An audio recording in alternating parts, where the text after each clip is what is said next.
All right, in today's video, I want to discuss a issue or an observation that is personal and near and dear to my heart, which is what the title says, that Silicon Valley is dying. And I don't mean the Bay Area. There's a lot of positive economics and other metrics we could look at. What I am talking about here is Silicon Valley, the tech industry, which we focus on, which is what we care about on this channel, is the tech industry, what's going on there, the business health side of tech, right? That's what we care about. So this is a little bit of sort of my own personal anecdotal experience of things in recent history here in the Bay Area. I'm in San Jose, which I think just got rated the most expensive, or it's like second to New York now in terms of cost of living. Or maybe it's just cost for homes or rent or whatever it is.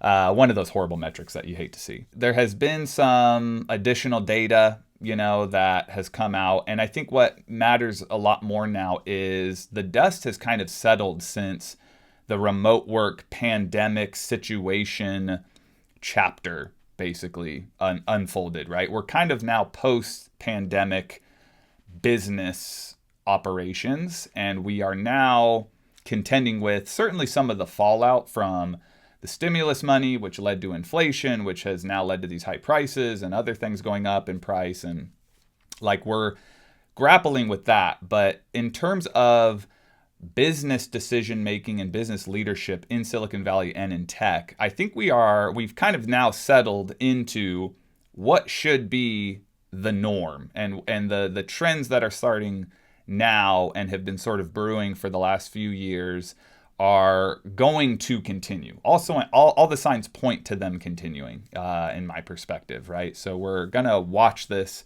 unfold. But really, at the core of it, what it looks like is Silicon Valley, and again, I'm talking about the tech industry of the Bay Area is dying. And that's not that tech is dying. That's not that the tech industry is going anywhere. Obviously, that's not the case. And there's going to be a lot of opportunities with AI and automation technologies and things like that coming online and getting better. Fully believe that. I just don't think that those jobs and opportunities are going to be in the Bay Area. There will be some, but I think there will be a large number, certainly way more than ever before, in other places, in other states. And so let's get into the details on this. So first of all, and this is something that is not super broadcasted, and the companies doing what they're doing, they're not broadcasting this loudly, but a lot of the big tech companies are setting up shop and expanding outside of California. And at the very least, they're doing it outside of Silicon Valley. So some companies are doing a lot of expansion in California, setting up shops in Southern California, or expanding a lot down there, expanding down in even San Diego in the case of Apple. But overall, companies, these big tech companies, are setting up large operations and making very large expansions to their operations in other places, not here in Silicon Valley. That was not the case literally 10 years ago. You had Apple doing their mega campus that they're in now. You had Google setting up an absolutely massive campus off the bay in Mountain View. I don't know that Facebook has done anything massive. But there have been, NVIDIA set up a massive campus back in 2017, I think, in Santa Clara. They literally moved across the street into their office, which, as far as square footage, I think it's a lot bigger than their office across the street. It's not like Apple spaceship level. Literally just 10 years ago, the big players were doing all their major expansions, a lot of major expansion in the Bay, right? Everyone was fighting for and vying for commercial space, right? So that seems to be tapering quite a bit, but more than that, they're setting up large operations outside of the state. So we'll look at that here just for a sec. So this one quick chart here, this is just one chart, take it for what it is with a grain of salt. But tech jobs are leaving California, so California's share of total tech sector employment has fallen since 2020. Okay, there's a lot of things related to this. A lot of this is the remote situation. I'm personally, as somebody who's been in the tech industry for 10 years here in Silicon Valley, I know people who went remote, right? They weren't remote. They were in office Monday through Friday, like most of us were. They went remote during the pandemic in 2020 because they had to and because they could and because their companies could operate that way. They went remote. In some cases, some of them had kids, which, as you might expect, when everybody's forced to be indoors 24/7 at home, babies are going to get made. All right, I'm just going to say it. Babies are going to get made. And they had kids. They were then later years, after they had their kid, and then within, after their parental leave was over, they had to go back to the office because the whole remote thing was kind of settled. The crux of the pandemic was done. They had to go back to the office, and they didn't really like that. They liked the flexibility. They liked being there for their kid. So they left. They left tech. They walked away. They took a different job, or they moved closer to family and basically just allowed their job to expire, or just said, I'm not coming back. Some people were able to play the game for a while of maintaining remoteness in spite of the companies asking them to come back to the office. And some companies have not been super strict on, regulating and tracking people for not being in the office. And so some people have been able to get away with that. But we've known people, multiple people, who have kind of had that experience. But even just outside of having a kid, let's say, there's plenty of people who just walked away from tech. If their company forced them to come back and they just literally spent 2+ years in some cases, being remote and really enjoying that, some of them just didn't come back. They didn't come back. They went and got different jobs with different companies and different businesses. So that's a big part of this. There's different metrics around like the Bay Area hiring or the Bay Area, job openings and things like that. So again, there's different ways to look at this. But altogether, this holds up. I mean, tons of people have left California, and a lot of people have been able to maintain their remoteness with tech companies and have left California as a result. Or they shifted roles, or not even shifted roles, but they kept their role and asked their company to let them work out of a different office in a different state. And so a lot of people have been able to do that as well. Big companies aren't expanding in the Bay. That's already a bad thing, because as much as people may hate it, Silicon Valley is like the lifeblood for the state in terms of like tax revenue and taxation and money generation for the state as a government entity. Silicon Valley is really the only reason, California matters. There was a large tech presence down in LA back in the 60s, 70s, and 80s. You had car manufacturing. There were car factories down in LA at a point, and then obviously Hollywood. There was a lot of money in that, the music business, all that stuff. The emphasis all kind of shifted up to Silicon Valley over the last 20, maybe 30 years altogether. Now we'll say small companies are choosing to leave or be started in other states. So I'll jump right over to this article that I'll circle back to, but I just wanted to connect this statement here from Startup Founders. So just this line, startup founders wish to see more support, talking about California, not feeling like there's not enough support for startup founders. Jason Sherman, founder and CEO of two small tech firms, Spinner and Vengo AI, says that businesses will soon snub places like Pennsylvania and New York. So expecting similar trends to occur in terms of unfriendly small business, small startup situations in Pennsylvania and New York. But what he says here is, you are seeing a boom in Arizona, Miami, and Texas right now, since they are welcoming the tech community with open arms and offering incentives and a lifestyle that accommodates busy techies. His team started companies in Philadelphia, for example, but soon saw the state full of old money, which was eager to support supposedly safer businesses and infrastructure. He says, we had to open a second headquarters in Texas to find support in a community. Some places are going to see lots of tech companies moving out as they are not being as supportive as some of the newer tech hubs are. They are starting to grow and are supporting risky new innovation and the tech community. But we'll jump back over to this graph. So the trends are there. Jobs are leaving. Tech jobs are leaving California. And at the very least, employment is falling. I mean, that's also just generally employment is falling, right?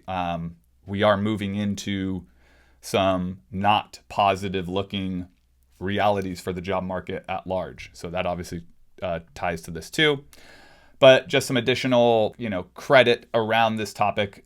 This was an article from 2021, but this trend has only continued. Apple decentralizes from Silicon Valley.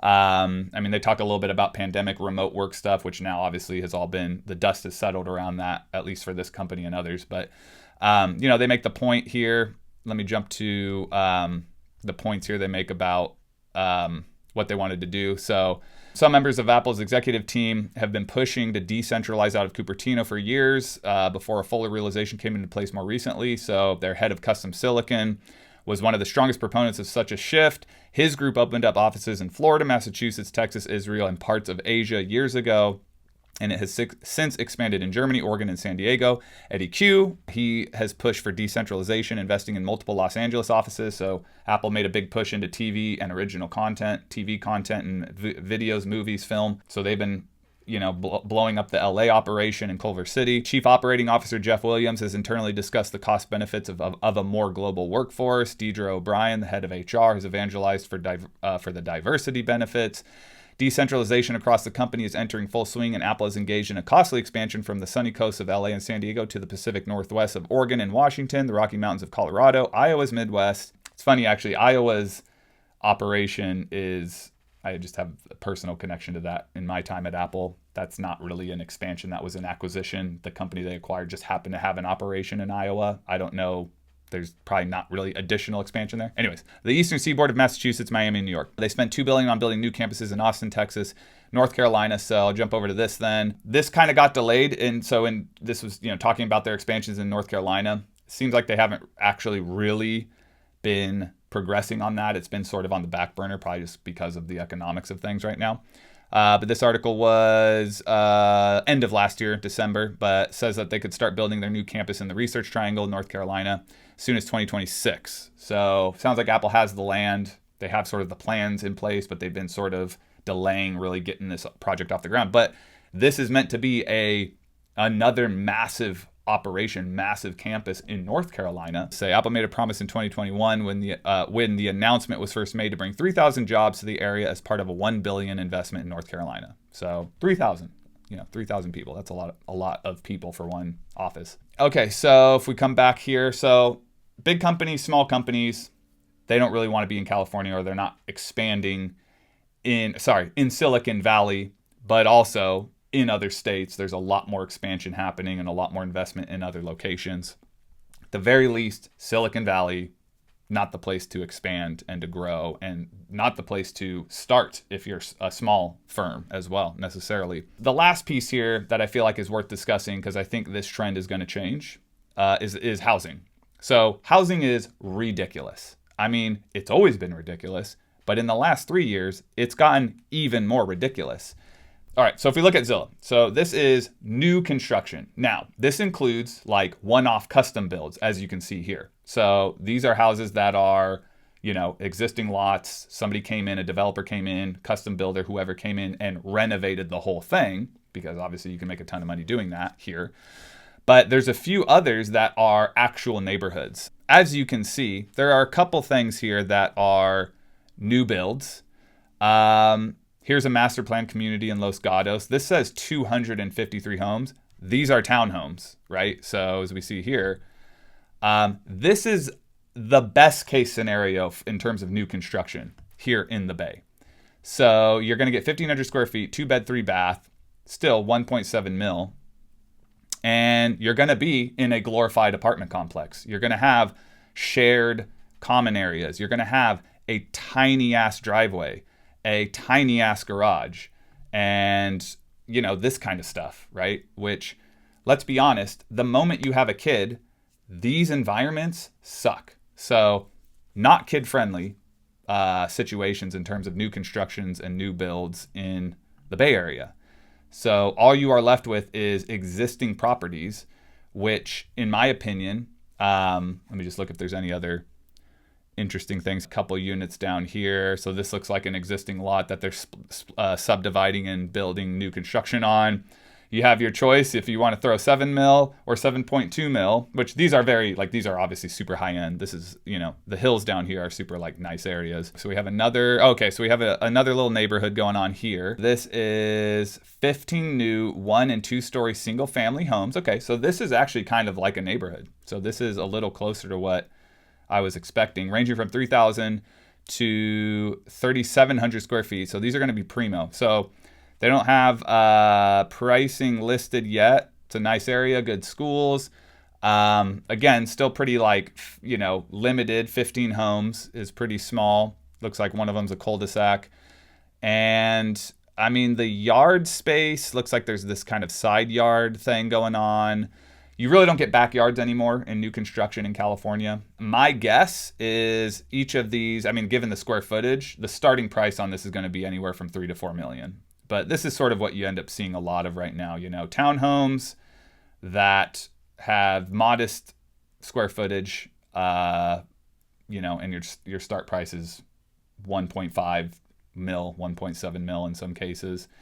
And if you want single family home in a decent area, you're looking at the minimum 2 mil right now, probably for most of the Bay Area. But that's kind of the new construction scene here. We had a flyer from an agent dropped off at our front door, and it was for a house that sold recently.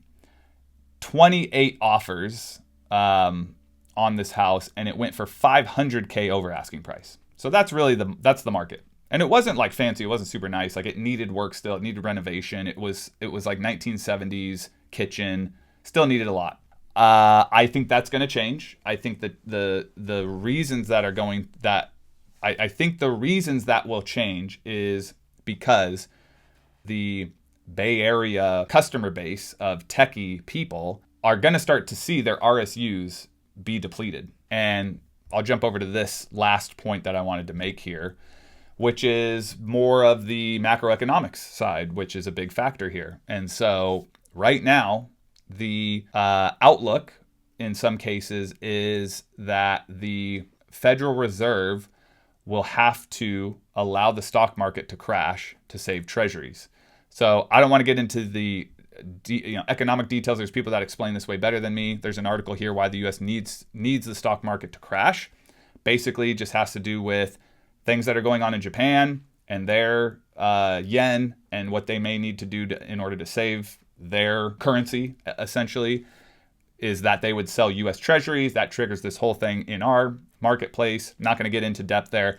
But if you're interested, I would just look this up, find out for yourself kind of how that correlates. Altogether, I would say, back to the sort of main focus here of Silicon Valley and the health and the future of Silicon Valley, tech in the Bay Area is what I'm talking about, right? There could be a coming moment where the demand radically plummets here because prices are just so astronomical. Purchasing a home or even a condo or an apartment, apartment or something is very, very high right now. And most people in the area in Silicon Valley are dependent on stock. They're dependent on their company's stock being really strong and doing well. And if that changes, their buying power goes out the window very quickly. That kind of sums it up. There's a few other maybe smaller things around the trend of people pursuing remote jobs who have been called back to the office and things like that. That's definitely continuing. I think there's still a lot of people who have been called back into the offices who probably actually still want to be remote. And they're working on that. They're pursuing roles that are actually fully remote. So that can take time. There's only so many of those roles that also pay well. But I'd say the general trend is tech people in Silicon Valley, for the most part, don't really want to be here. They don't see the benefits as things have just gone astronomically out of control in terms of costs and expenses and inflation and more inability to afford housing and things like that. So it doesn't apply to everybody, but that trend is continuing pretty rapidly, that it is the situation is more negatively affecting more and more people who, are really by all accounts like good earners, people who have a good income and are making good money, getting paid well. There's more and more getting priced out of the economics of the Bay Area as things continue.